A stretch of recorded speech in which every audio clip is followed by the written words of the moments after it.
life. No escape, no problem. We are already have everything we need. That means we do not desire anything because we have already everything. There is no need for self improvement, therefore, no need any type of self improvement. All the stress that we lay on ourselves, the heavy duty fearing that we are bad and hoping that we are good. The identities that we so dearly clings to, the rage, the jealousy, and the addictions of all kinds never touch our basic wealth. They are like clouds that temporarily block the sun. But all the time our warmth and billions are right here. This is who we really are. We are one blink of an eye away from being fully awake. Looking at ourselves this way is very different from our usual habit. From this perspective, you don't need to change. You can feel as rich as you like, and you are still a good candidate for enlightenment. You can feel like the world's most hopeless basket case, but that feeling is your wealth, not something to be thrown out or improved upon. There's a richness to all of the small stuff that we so dislike and so little desire. The delightful things what we love so dearly about ourselves, the place in which we feel some sense of pride or inspiration.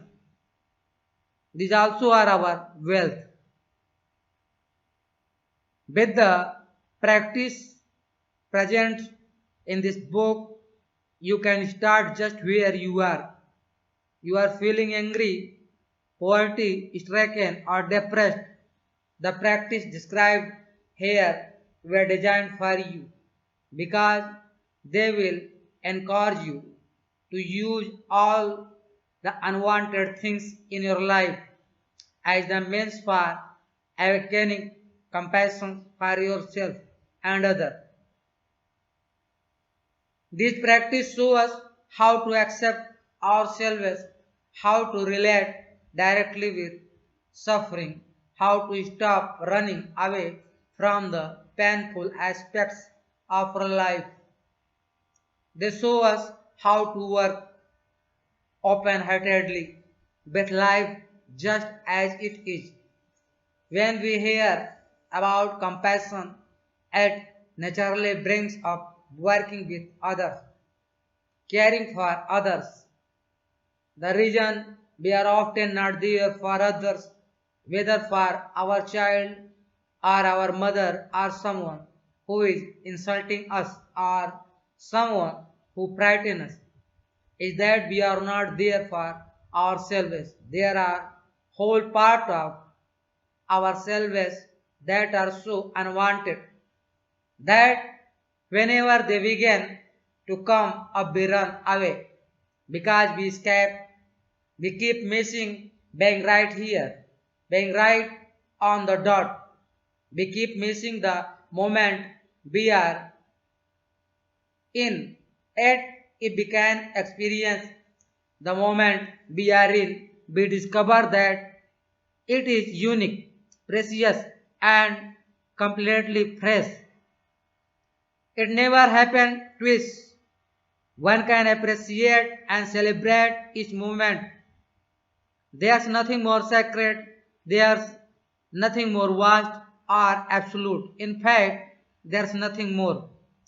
Only to the degree that we have gotten to know our personal pain, only to the degree that we have related with pain at all, will be fearless enough, brave enough, and enough of a warrior to be willing to feel the pain of others. To that degree, we will be able to take on the pain of others because we will have discovered that their pain and our one pain are not different. However, to do this, we need all the help we can get. It is my hope that this book will supply that help. The tools you will be given are there.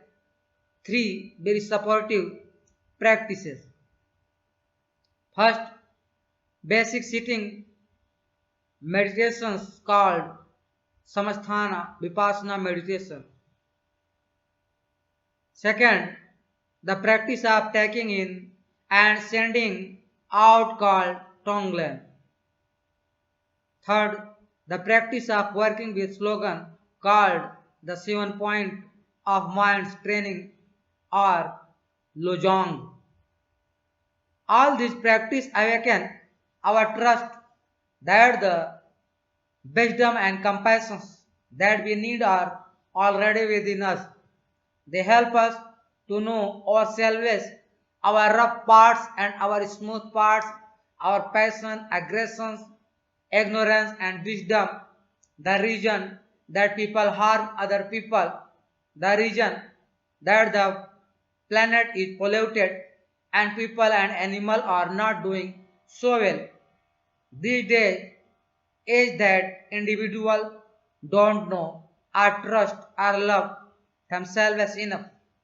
The technique of sitting called samatha, vipassana, tranquility, insight is like a golden key that helps us to know ourselves. Samatha Vipassana meditation. In Samatha Vipassana meditation, we sit upright with leg crossed and eye open, hand resting on our thigh. Then we simply become aware of our breath. As it goes out, it requires precision to be right there with that breath. On the other hand, it's extremely relaxed and extremely soft, saying be right there with the breath as it goes out is the same thing as saying be fully present, be right here with whatever is going on, being aware of the breath as it goes out. We may also be aware of other things going on, sounds on the sacred, the light on the walls. These things may capture our attention slightly, but they don't need to draw us up. We can continue to sit right there, here, aware of the breath going out. But being with the breath is only part of the technique. These thoughts that run through our mind continually are the other part. We sit here talking to ourselves. The instructions is that when you realize you have been thinking, you label it thinking. When your mind wanders off, you say to yourself thinking. Whether your thoughts are violent or passionate or full of ignorance and denial, whether your thoughts are worried or fearful, whether your thoughts are spiritual thoughts, pleasing thoughts of how well you are doing, comforting thoughts, uplifting thoughts, whatever they are without judgment or harness. Simply label it all thinking and do that with honesty and gentleness. The touch on the breath is light. Only about 25% of the awareness is on the breath. You are not grasping or fixing on it. You are opening, letting the breath mix with the space of the room, letting your breath just go out into space. Then there's something like a pause, a gap until the next breath goes out again while you are breathing in. There could be some sense of just opening and writing. It is like pushing the doorbell and waiting for someone to answer. Then you push the doorbell again and wait for someone to answer. Then probably your mind wanders off and you realize you are thinking again at this point. Use the labeling techniques. It's important to be faithful to the techniques. If you find that your labeling has a harsh negative tone to it, as if you were saying, damn it, that's you are giving yourself a hard time. Say it again and lighten up. It's not like trying to down the thoughts as if they were clay pigeons. Instead, be gentle. Use the leveling part of the technique as an opportunity to develop sharpness and compassion for yourself. Anything that comes up is okay in the arena of meditation. The point is you can see it honestly and make friends with it. Although it is embarrassing and painful, it is a very healing to stop hiding from yourself. It is healing to know all the way that you are sneaky and teach way that you hide out. All the ways that you shut down, deny, close up, criticize people, all your weird little way, you can know all that with some sense of humor and kindness. By knowing yourself, you are coming to know humanness altogether. We are all of acknowledged these things. We are all in this together. So when you realize that you are talking to yourself, label it thinking and notice your tone of voice. Let it be compassionate and gentle and humorous. Then you will be changing all the stuck patterns that are shared by the whole human race. Compassion for others, being with kindness to ourselves. Lodging practice, Lojong practice. The heart of this book is the Lojong practice and teaching. The Lojong practice, our mind training, has two elements. The practice, which is Tonglen meditations, and the teaching, which come in the form of slogans. The basic notions of Lojong is that we can make friends with what we rejected, what we see as bad in ourselves and in other people. At the same time, we could learn to be generous with what we cherish, what we see as good. If we begin to live in this way, something in us that may have been buried for a long time begin to ripen. Traditionally, this something is called bodhicitta or awakened heart. It's something that we already have but usually have not yet discovered. It's as if we were poor, homeless, hungry, and cold, and although we didn't know it, right under the ground where we always slept was a part of gold. That gold is like a bodhicitta. Our confusion and misery come from not knowing that the gold is right here and from always looking for it somewhere else. When we talk about joy, enlightenment, waking up, or awakening bodhicitta. All that means is that we know the goal is right here and we realize that it's been here all along. The basic message of the Lojang teaching is that if it's painful, you can learn to hold your seat and move closer to that pain. Reverse that usual pattern, which is so split to escape, cognize the grain and hold your seat. Lojang introduced a different attitude toward unwanted stuff.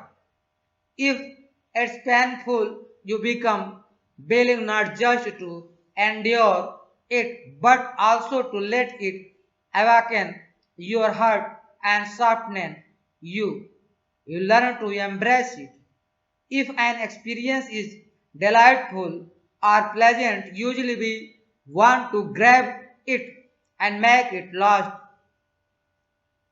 We are afraid that it will end. We are not inclined to share it.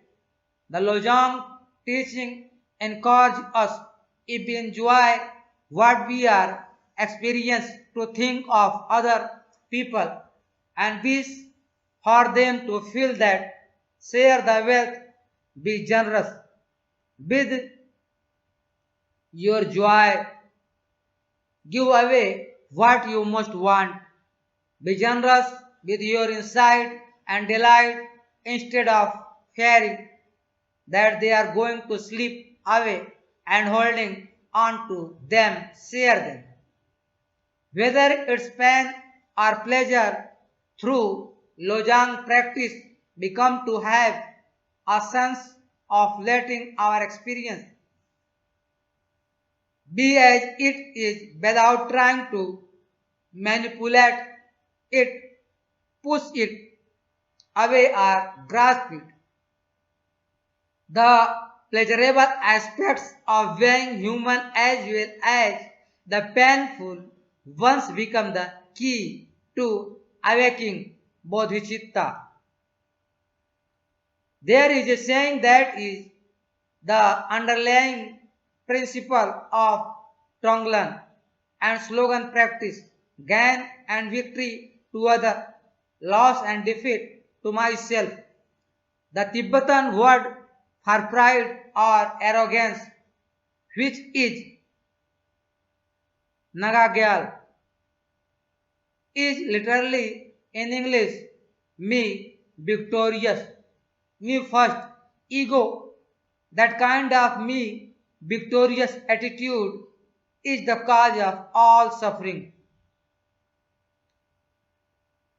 In essence, what this little saying is getting at is that words like victory and defeat are completely interwoven with how we protect ourselves, how we guard our heart. Our sense of victory just means that we guarded our heart enough so that nothing got through, and we think we won the war. The armor around our soft spot, our wounded heart is now more fortified and our world is smaller. Maybe nothing is getting in to scare us for one whole week, but our courage is weakening and our sense of caring about others is getting completely obscured. Did we really win the war? On the other hand, our sense of being defeated means that something got in, something touched our soft spot. This vulnerability that we have kept armored for ages, something touched it. Maybe all that touched it was a butterfly, but we have never been touched there before. It was so tender because we have never felt that before. Be now, go out and buy padlocks and armor and gun so that we will never feel it again. We go for anything, 7 pair of boats that fit inside each other so we don't have to feel the ground. 12 masks so that no one can see our real face.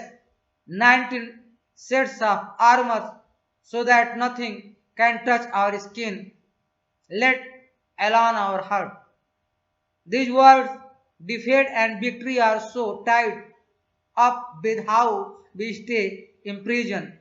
The real confusion is caused by not knowing that we have limitless wealth, and the confusion deepens each time we buy into this being lost logic. If you touch me, that is defeat. And if I manage to armor myself and not be touched, that's victory. Realizing our wealth would end our bewilderment and confusion. But the only way to do that is to let things fall apart, and that's the very things that we dread the most, the ultimate defeat. Yet, letting things fall apart would actually let fresh air into this old, stale basement of a heart that we have got. Saying loss and defeat to myself doesn't mean to become a masochist, a maochist. Kick my hats and torture me, and dear God, may I never be happy. What it means is that you can open your heart and your mind and know what defeat feels like. You feel too sad, you have indigestion, you are too fat and too stupid. You say to yourself, nobody loves me, I am always left out, I have no teeth, my hair's getting grey, I have blotchy skin, my nose runs, that all comes under that category of defeat, the defeat of ego. We are always not wanting to be who we are. However, we can never connect with our fundamental wealth as long as we are buying into this advertisement hype that we have to be someone else, that we have to smell different or have to look different. On the other hand, when you say victory to other instead of wanting to keep it for yourself, there's the sense of sharing the whole delightful aspects of your life. You did lose some weight. You do like the way you look in the mirror. You suddenly feel like you have a nice voice, or someone falls in love with you, or you fall in love with someone else, or the seasons change and it touches your heart, or you begin to notice the snow in Vermont, or the way the trees move in the mind with anything that you want. You begin to develop the attitude of wanting to share it instead of being stingy with it or careful around it. Perhaps the slogans will change you. They say things like don't be jealous, and you think, how did they know? Are we grateful to everyone? You wonder how to do that or why to bother. Some slogans such as always meditate on whatever provokes resentment, exhort you to go beyond common sense, The slogans are not always the sort of things that you would want to hear, let alone find inspiring. But if we work with them, they will become like our breath, our eyesight, our first thought. They will become like the smell we smell and the sound we hear. We can let them permeate our whole being. That's the point. The slogans aren't theoretical or abstract. They are about exactly who we are and what is happening to us. They are completely relevant to how we experience things, how we relate with whatever occur in our life. They are about how to relate with pain and fear and pleasure and joy, and how those things can transform us wholly and completely. When we work with the slogan, ordinary life becomes the path of awakening. That is, the first chapter is complete. Then we will talk another chapter in our next audio book for you. Thanks for listening. Please, if you like, enjoy, then my channel like, subscribe and share. Thanks for everything to everyone.